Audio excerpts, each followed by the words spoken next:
Vous êtes un entrepreneur de la relève? Faites comme des centaines d'autres jeunes producteurs chaque année. Demandez-nous de vous accompagner dans votre réussite grâce à nos programmes en financement, en assurance et en protection du revenu. La Financière agricole du Québec est fière de soutenir et de protéger la croissance des entreprises de la relève. La Fédération régionale de l'Union des producteurs agricoles de la capitale nationale Côte-Nord est heureuse de s'associer à cette émission, car nous sommes tous ensemble pour nourrir et faire grandir le Québec. Bonjour et bienvenue à La Voix agricole. Cette semaine, nous allons rencontrer deux entreprises qui font de la transformation alimentaire.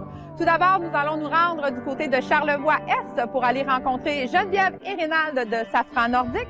Et ensuite, nous allons nous déplacer du côté de Sainte-Anne-de-Beaupré pour aller à la rencontre de David Simard de la ferme Cuisine Simard. Et sur ce, je vous souhaite une très belle émission.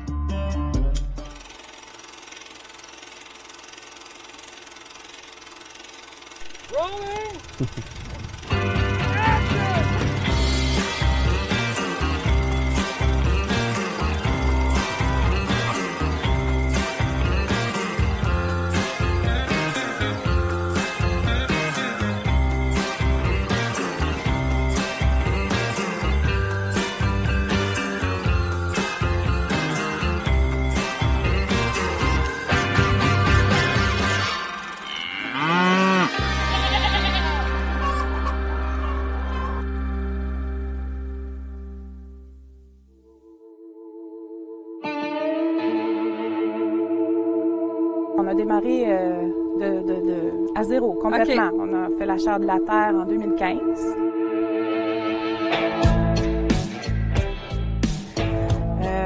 On a fait le projet Safran a débuté 9 mois après la terre, comme une petite naissance qui allait arriver. Hein?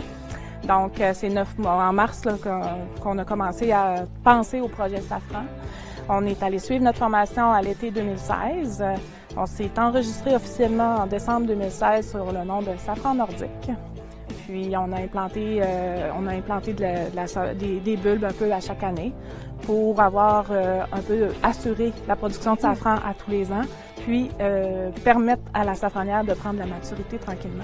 Et là, on est en 2021, oui. Au moment où on tourne. Vous êtes rendu à combien de plants de safran maintenant? On en a certainement planté au-delà de 50 000, mais ça s'est multiplié dans le sol, donc on ne peut plus compter. OK. Ça se compte plus non, vraiment. Ça se compte plus. Ça se compte plus. Dans le fond, lui, il est assez gros pour donner des bébés. Lui, il va donner des fleurs et des bébés. À partir du moment que ça fleurit, ça se multiplie dans le sol. Puis là, il se divise puis il se multiplie. Fait que c'est comme ça qu'à l'endroit où est-ce qu'on en a mis un initialement, on peut espérer avoir peut-être 10, 12, 20 bulbes qui vont donner des fleurs. Et pourquoi avoir choisi le safran? Ben, c'est à l'approche d'un reportage, en tout cas, à l'achat de la terre, on croyait faire des petits fruits, on voulait faire quelque chose de différent. Je le dis souvent, ça, on est fait partie d'une région où est-ce qu'il y a un terroir tellement diversifié, mais là, quelque chose de différent encore, quoi, tu sais. Donc, on s'enlignait peut-être dans les petits fruits, chose qui se produit quand même, mais plus tard, mais ça a été le safran en premier. C'est un produit qui est particulier aussi. Comment on apprend à faire ce métier-là? Ben, on s'est dit, premièrement, Rénal et moi, on a toujours été dans les projets. Donc, puis on a, d'un projet à l'autre, toujours évolué. Puis, avec le projet de la retraite à Rénal qui s'en venait, quand le projet Safran a fait surface, on s'est dit, ben oui, on va l'essayer.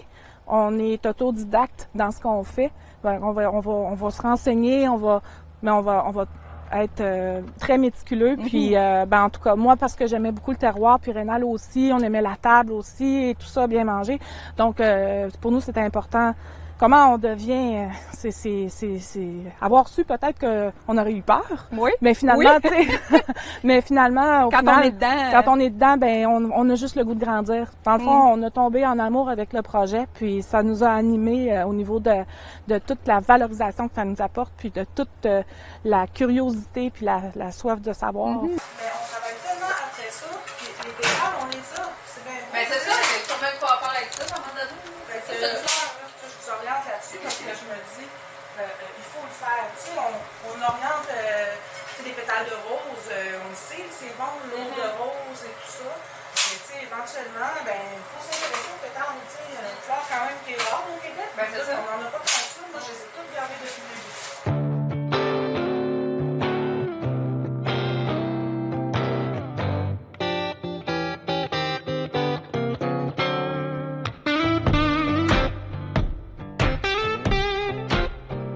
Est-ce que vous avez eu des aides? Est-ce que vous avez eu de l'appui de la communauté? Comment ça s'est passé de ce côté-là, de l'intégration de ça dans la communauté?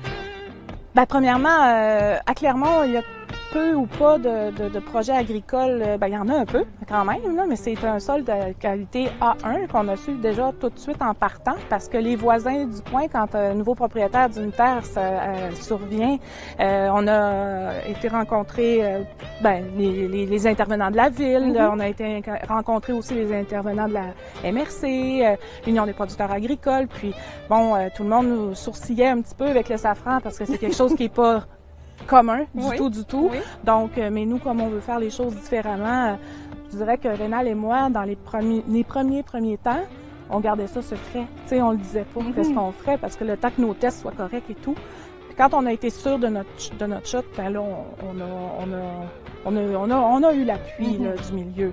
Mais ça a dérangé un petit peu, c'est sûr. L'inconnu. C'est l'inconnu.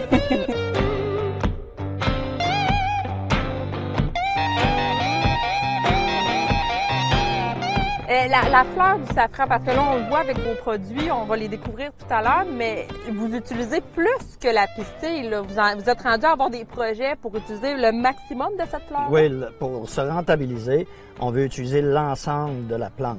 Donc, entre autres, le bulbe lui-même, parce qu'on sait que le bulbe est vivace et il se reproduit par, on appelle ça des bubilles. La bulbe mère se donne des bubilles. Et le défi, c'est d'emporter tes bubilles à bulbe mère dans la même année pour pouvoir déterrer et vendre des bulbes. Donc, il y a un marché au Québec pour l'achat du bulbe lui-même. Il y a des personnes qui sont intéressées à se partir des safranières, même des personnes sont intéressées à mettre ça dans le petit jardin.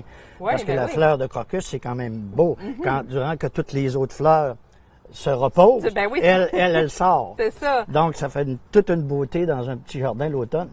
Et en plus, on va chercher le pistil pour l'alimentation, mais on gardait, nous, les pétales depuis 2016, congelés, parce qu'on savait qu'en Europe, ils allaient chercher l'huile essentielle de la pétale et ils en faisaient des cosmétiques. Et à partir de cette année, c'est notre première ligne de cosmétiques qu'on part avec Geneviève. Donc, on fait une crème de jour pour le visage. On veut faire une crème de corps, une crème de main aussi. Et on a des savons qu'on ajoute le Crocus sativus. OK. Donc, il y a quand même plusieurs possibilités à faire avec ce safran-là. Beaucoup de possibilités. Il y a même, anciennement, il disait que c'était un pouvoir colorant. Si on peut voir ici, la petite bouteille qui est là, c'est rien que de l'eau. C'est juste de l'eau. De l'eau, mais on a rajouté un pistil. Un pistil, c'est 3 filaments. Donc, avec un pistil, on a réussi un colorant très, très jaune.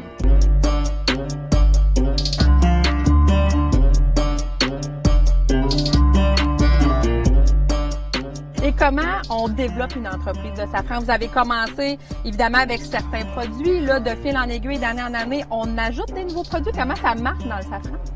Bien, c'est sûr que c'est plutôt comment ça marche au niveau d'un entrepreneur. C'est des types d'entrepreneurs, tu sais. Moi, je pense que je suis une personne qui aime beaucoup développer. Puis Rénal, lui aussi, mais à d'autres niveaux. Puis on se complète là-dedans. Moi, je vais aller beaucoup dans la finition, dans la précision, dans la rigueur, mais nourrir mon côté créatif dedans. Donc, je vais vouloir créer des savons, je vais créer la ligne de cosmétiques en slow cosmétique, je vais créer des recettes pour pouvoir faire connaître aux gens. Puis je me mets beaucoup dans l'empathie, dans la place du client, puis j'essaie de voir qu'est-ce que je peux faire pour que ce soit différent. Pas faire comme les autres, finalement. Que ce soit attirant aussi. Que ce soit attirant. Puis aussi bien faire les choses. Fait qu'avant de lancer quelque chose, de tester mes choses, de voir que tout est correct. Fait que ça prend quand même un peu de temps. Puis comment ça a été au niveau de l'entreprise? Bon, il y a la production, il y a la transformation, il y a la mise en marché. Est-ce que c'est un bout qui est difficile, tout l'aspect mise en marché, la vente, les marchés publics? Est-ce que c'est quelque chose, c'est un gros défi pour des producteurs qui font cette production-là? Bien, je pense qu'il faut prendre notre place sur le terrain. Ça, si on veut montrer qu'on existe, il faut être là, il faut être présent. Donc, les marchés, on a la chance d'être dans une belle région parce qui est déjà très bien ancrée dans son terroir. Donc, on a des beaux marchés publics, il faut être présent, il faut participer aussi aux activités qui ont lieu. Il y a des beaux marchés de Noël aussi, c'est sûr, fait qu'on participe aussi. Fait que c'est sûr que c'est peut-être pour ça que les gens nous connaissent plus, parce qu'on prend la place sur le terrain pour montrer qu'on est là puis qu'on existe. Puis après, ben là, maintenant, ils commencent à venir nous voir à la safranière, commencent à venir voir plus concrètement qu'est-ce que c'est. Puis après ça, dire hey, moi aussi, j'aimerais savoir ma parcelle de safran. Puis moi aussi, je la veux, la petite flamme, quand la fleur, elle sort. Ouais. Fait que, tu sais, fait que c'est ça qui arrive aussi. Fait que, puis ça, ben, c'est énergisant de part et d'autre encore. Puis c'est bien le fun, là. Puis là, vous, les produits que vous faites avec le safran, c'est de tout, en fait, là. On voit ici sur la table, il y a toutes sortes de choses, des confitures, même les pistilles eux-mêmes, ça se vend comme ça. C'est quelque chose qui est recherché aussi? Oui, il y a beaucoup de monde qui premièrement, ils sont curieux. Si je prends au niveau du Québec, le Québécois est curieux. Il y en a qui ont voyagé et qui ont découvert ça ailleurs. Et là, ils voient qu'il y en a du Québec. Ben oui. Surtout le nom safran nordique. C'est quoi le safran nordique? En réalité, le safran nordique, c'est le nom de notre entreprise parce qu'on est en Amérique du Nord. Mais l'objectif, c'est ce qu'on s'est donné comme mission, Safran nordique, c'est de faire connaître le safran aux Québécois dans les produits que les Québécois utilisent. Donc, si on prend notre tout premier produit, premièrement, le pistil lui-même, on le vend en dixièmes de gramme. On a même ici un petit coffret de safran en dixièmes de gramme. Mais ça, c'est notre épice que nous, on vend et on a commencé un peu à vendre dans les restaurants. D'ailleurs, ce qui nous a fait connaître un peu, c'est le Manoir Richelieu avec le V7 qui nous a mis sur le menu présidentiel avec notre safran. Donc, à partir de là, on dit, wow, faut développer des produits que les Québécois peuvent utiliser rapidement. Parce que le safran, c'est quand même un épice où on doit le faire infuser et non le cuire. Donc, souvent, au Québec, on est pressé. Oui, on fait cuire. Oui. Donc, c'est pour ça que nous, on fait des produits avec infusion. Puis, qu'est-ce que peut-être que tu suggérerais à un jeune, une jeune qui souhaiterait avoir un rêve agricole un peu comme le vôtre dans une production qui est moins conventionnelle? C'est quoi le conseil que tu pourrais lui donner? Aie pas peur. Si tu veux le faire, suis tes envies, puis continue, fonce. Ouvre les portes, puis ferme-en pas. Ouais. Tu sais, dans le fond. Ça vous a aidé, vous autres, de foncer comme ça? Oui, moi j'ai une de mes tantes qui m'a dit ça un jour. Geneviève, ouvre les portes, ferme-toi-en pas. Tout le monde va te les fermer. T'sais. Ouvre-les, toi. Vas-y, fonce. Mais, tu sais, avant d'avoir le guts, puis tout ça, des fois, on est plus insécure. Fait que, mais il y a de la place dans l'agriculture, puis je pense que le gouvernement le sait aussi, là. Puis il y a des aides à aller chercher, puis il y a des appuis qu'on peut aller. Mais malgré que c'est pas facile, mais oui, ça se fait. C'est tout que du bon. Bon, oui. Écoute, on est dans un... Dans Charlevoix, t'as comme pas le choix. Tellement varié, tellement diversifié, puis avec des gens tellement passionnés puis professionnels que on les a pas tous. Mais on pourrait tous les avoir, hein? C'est ça, on a l'embarras du choix. Ah, c'est ça. Le sucré salé, on aime ça. Parce que tantôt, on va arriver au dernier. Ça va être sucré seulement. Ça va être bien correct aussi. Mais la gelée de pommettes, ben, elle peut être utilisée avec les fromages, OK, ça va, mais elle peut être utilisée aussi avec des viandes forestières. Elle peut être utilisée aussi sur un pavé de saumon, avec les assaisonnements qu'on veut. Oui, c'est ça. Il y a plein de possibilités avec ça. Le fameux dessert. Prends la plus grosse pomme. C'est celle-là, je pense. Je vais prendre celle-là, la plus grosse pomme. La croustille de pomme caramel. Croustille de pomme safranée.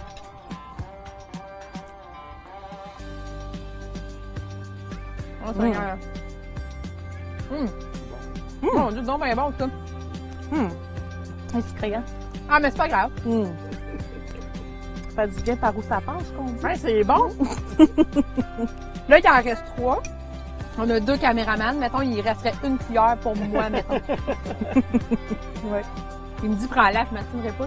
Non, ben non. Mais on a la croustille comme telle aussi, là, peut être goûtée comme ça, là.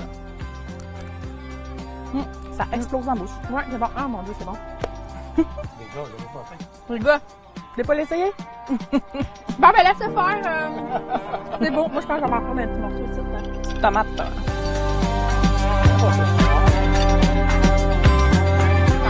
Ben Geneviève, merci de nous avoir accueillis chez vous. Merci à Rénald aussi de nous avoir accueillis. Commence à pleuvoir, fait qu'on va aller s'abriller. Voilà. Merci Geneviève. Merci.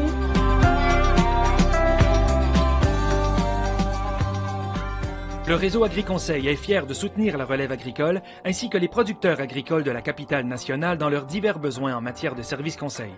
Les aides financières offertes par les réseaux AgriConseil sont rendues possibles grâce au programme Service Conseil 2018-2023 en vertu du partenariat canadien pour l'agriculture.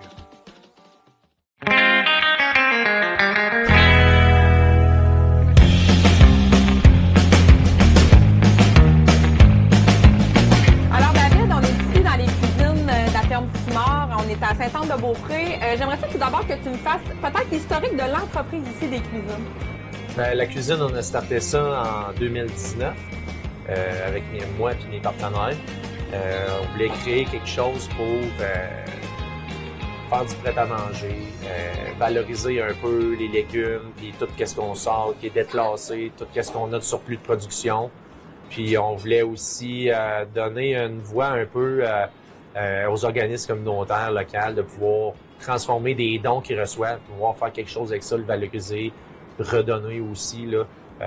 C'était un peu ça le concept de base de la cuisine ferme Simard au début. OK. Et là, parce que tu es propriétaire de la ferme Simard, qui est ici aussi sur la côte de Beaupré, ça, c'est vraiment la ferme maraîchère. Donc, les deux sont liés à quelque part? Oui, c'est deux entités, mais les deux sont liés ensemble. La ferme, je suis seul là-dedans. J'ai pris la relève de mon père. Puis j'exploite, je fais des paniers, producteur maraîcher, tout ça. Puis ici, c'est vraiment une entreprise de transformation alimentaire.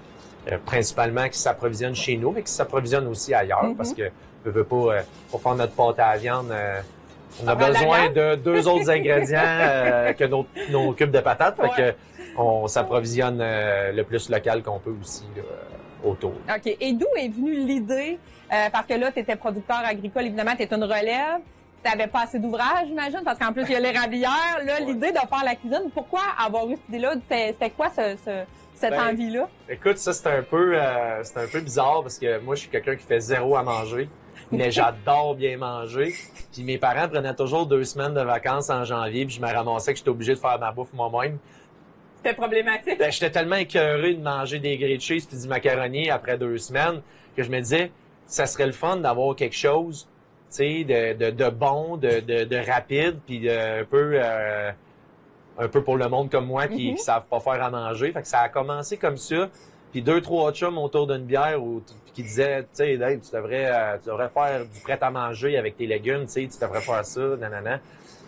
Puis tranquillement, ça, c'est une idée qui a été sommée peut-être en 2015. OK. Puis tranquillement, ça a fait son chemin, puis en 2019, c'est devenu quelque chose, là, tu sais.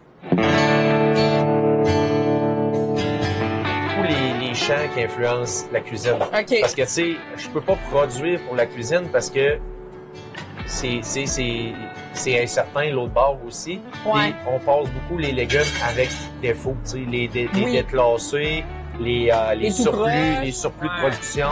Et aussi, beaucoup, ce qui sort des tablettes au kiosque. OK. Si, admettons, au kiosque, c'est niaiseux, mais t'as une journée plus tranquille. Ouais. Où tu fais un marché public. Ouais. Puis, t'en reviens de ton marché public, il te reste des affaires, ça a passé la journée à chaleur. Tu peux pas. On n'en vend pas ça, nous autres, aux clients, tu sais. Pareil de qu'est-ce qu'on sort des tablettes en fin de journée.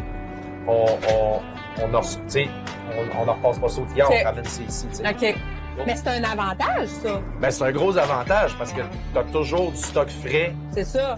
sur tes tablettes, puis tu gaspilles pas, tu amènes ça ici. C'est ça. La gang s'en charge, ils arrangent ça, mettent ça des fois en congelé, en C'est sous-vide. ça, c'est ça. On l'a recommencé. Ah, non, c'est bien correct. Ici, tu sais, c'est sûr que c'est partir de zéro, c'est tout le temps un petit peu plus difficile. Puis moi, je l'avais jamais fait. J'avais pris une relève. J'avais jamais parti à zéro. Mes partenaires non plus. On a eu l'aide ici. On a un local. On a la chance d'avoir un local qui est tout équipé, qui nous est loué par les communautés religieuses ici. Ça a été le plus gros coup de pouce qu'on a eu pour se partir. Parce que les investissements nécessaires pour une cuisine commerciale avec un local puis tout ça, ça aurait été assez pour étouffer le projet direct en partant. Donc ça, c'est le point majeur de pourquoi est-ce qu'on est capable de fonctionner. C'est de dire, on a quelqu'un qui a cru en nous autres, qui a cru en notre projet, qui a dit, nous, on a les installations, on va en faire profiter quelqu'un de la place, puis on va louer nos installations là, pour que ce beau projet-là démarre.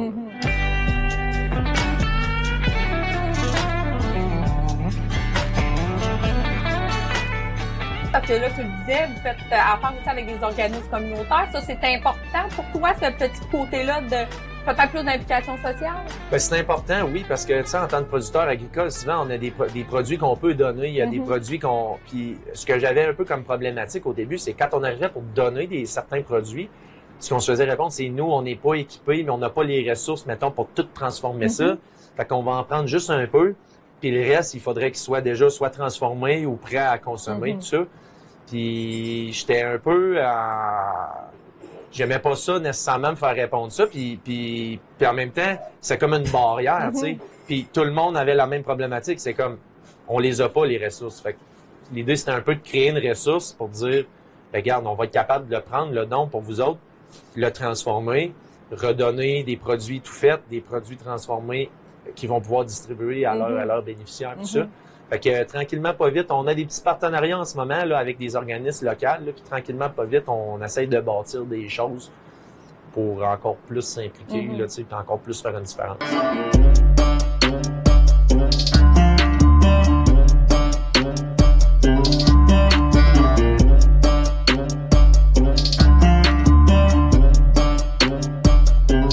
Là, tu as démarré en 2019, on est à la fin de 2021. Comment tu vois là, les années qui ont passé, l'évolution de cette entreprise-là?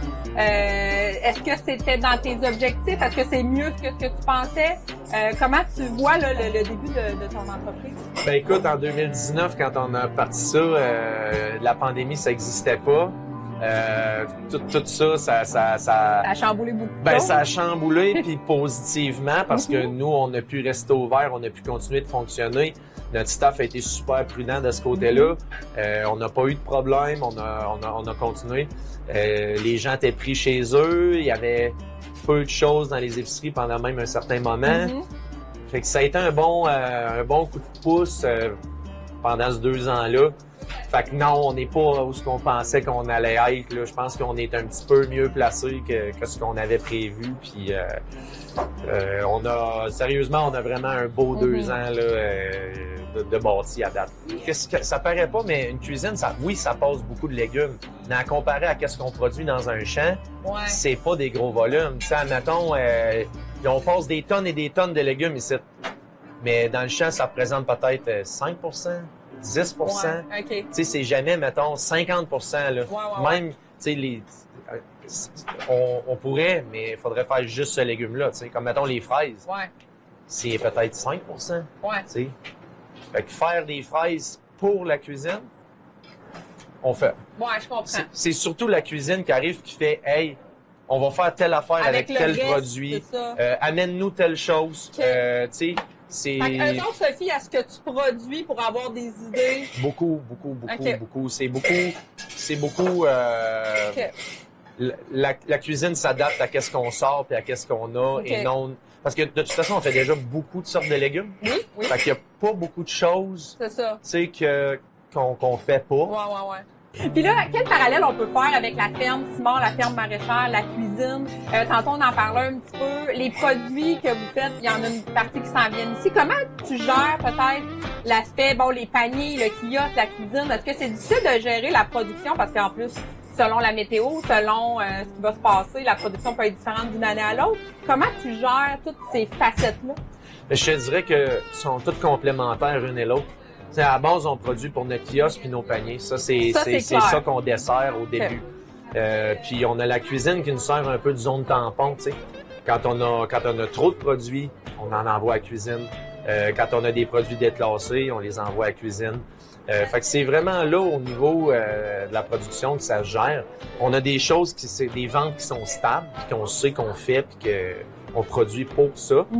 On a d'autres possibilités de vente aussi, un peu par les intermédiaires, des épiceries comme ça, qui viennent absorber nos surplus un petit peu. Puis là, en quatrième, on a la cuisine qui vient absorber les derniers surplus et le déclasser.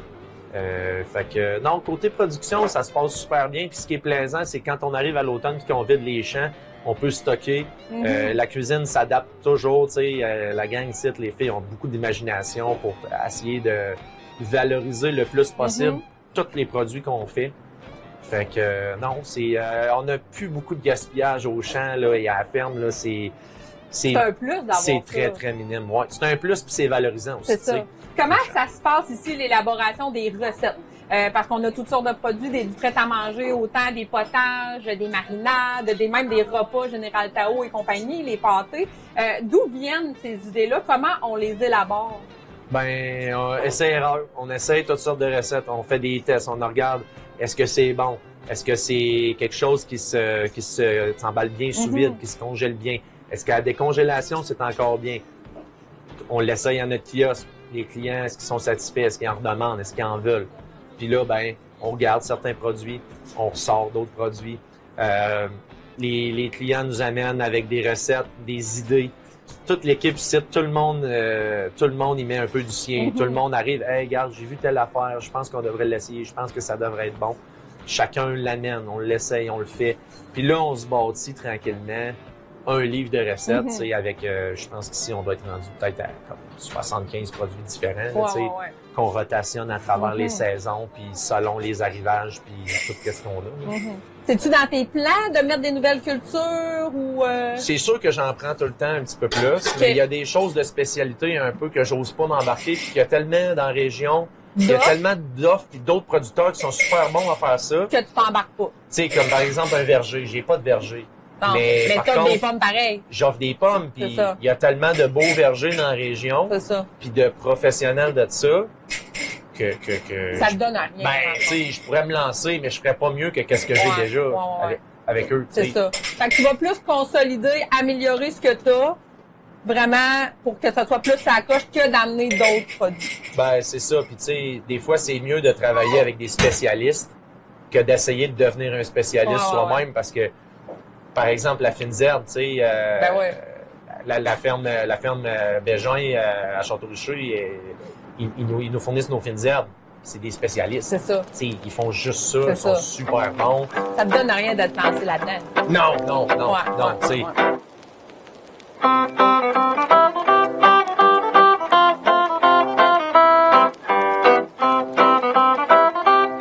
Merci d'avoir été des nôtres pour cette émission de La Voix agricole sur la transformation alimentaire. Merci à tous nos invités de la semaine, Geneviève et Rénald de Safran Nordique, ainsi qu'à David et toute la gang de la cuisine Ferme Simard. Alors sur ce, je vous souhaite une très belle semaine. Bonne semaine.